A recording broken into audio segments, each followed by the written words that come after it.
Hello and welcome back. So matter ఏంటంటే pro kabaddi league 12వ సీజన్కు ముందు Bengaluru bulls జట్టు తమ కోచ్ రణధీర్ సింగ్ సెరావత్ను తొలగించిన విషయం మనందరికీ తెలిసిందే. దానికి కారణం 11వ సీజన్లో బెంగళూరు బుల్స్ నిరాశజనక ప్రదర్శన కనబరిచి కేవలం 2 విజయాలతో పాయింట్ల పట్టికలో చివరికి చేరుకోవడమే. అయినప్పటికీ రణధీర్ సింగ్ను తొలగించడం సరైన నిర్ణయం కాదని చెప్పవచ్చు. దీనికి 3 ప్రధాన కారణాలు అయితే ఉన్నాయి. ఆ కారణాలేంటో ఇప్పుడు ఈ వీడియోలో క్లియర్గా అనాలిసిస్ చేసి తెలుసుకుందాం. సో ఫ్రెండ్స్, వీడియోలోకి వెళ్లే ముందు చిన్న రిక్వెస్ట్, ఎవరైనా ఛానల్కి కొత్తగా వచ్చిన వాళ్ళుంటే ప్రో కబడ్డీ లీగ్ అప్డేట్స్ కోసం, కబడ్డీ అప్డేట్స్ కోసం అయితే మన ఛానల్ను సబ్స్క్రైబ్ చేసుకొని సపోర్ట్ చేయండి. సో మొదటి రీజన్ వచ్చేసి రణధీర్ సింగ్ సెరావత్ 11 సీజన్లుగా బెంగళూరు బుల్స్ను కోచ్గా నడిపించారు. దీనివల్ల జట్టుపై ఆయనకు బలమైన భావోద్వేగ అనుభవం ఏర్పడింది. కోచ్గా మాత్రమే కాకుండా ఆటగాళ్ల అభివృద్ధికి మార్గదర్శిగా వ్యవహరించారు. ఈ స్థాయిలో జట్టుతో మమేకమైన కోచ్ను ఒక పరాజయ సీజన్ కారణంగా తొలగించడం సరైన నిర్ణయం కాదు. సెకండ్ పాయింట్ వచ్చేసి రణధీర్ సింగ్ సెరావత్ టాప్ ప్లేయర్లను గుర్తించడంలో నైపుణ్యం కలిగిన కోచ్.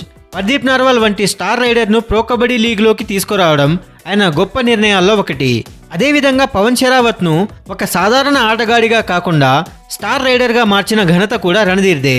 అలాంటి కోచ్ను మార్చడం వల్ల భవిష్యత్తులో బెంగళూరు బుల్స్ యువ ప్రతిభను గుర్తించి నైపుణ్యాన్ని పెంచుకునే అవకాశాన్ని కోల్పోతుంది. థర్డ్ పాయింట్ వచ్చేసి 11 సీజన్లుగా బెంగళూరు బుల్స్కు మార్గదర్శకుడిగా వ్యవహరించిన రణధీర్ సింగ్ జట్టును లోతుగా అర్థం చేసుకున్నారు. ప్లేయర్ల బలహీనతలు, బలాలు, ఆటతీరు వంటి అంశాల్లో ఆయనకు విపరీతమైన అవగాహన ఉంది. ఒక కొత్త కోచ్ వచ్చి ఈ జట్టును పూర్తిగా అర్థం చేసుకోవడానికి ఎక్కువ సమయం పడుతుంది.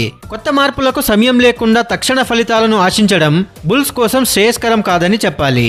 సో ఫ్రెండ్స్, బెంగళూరు బుల్స్ జట్టు 11వ సీజన్లో ప్రతికూల ప్రదర్శన చూపించిన రణధీర్ సింగ్ సెరావత్ను తొలగించడం పెద్ద తప్పిదమే అని నా అంచనా.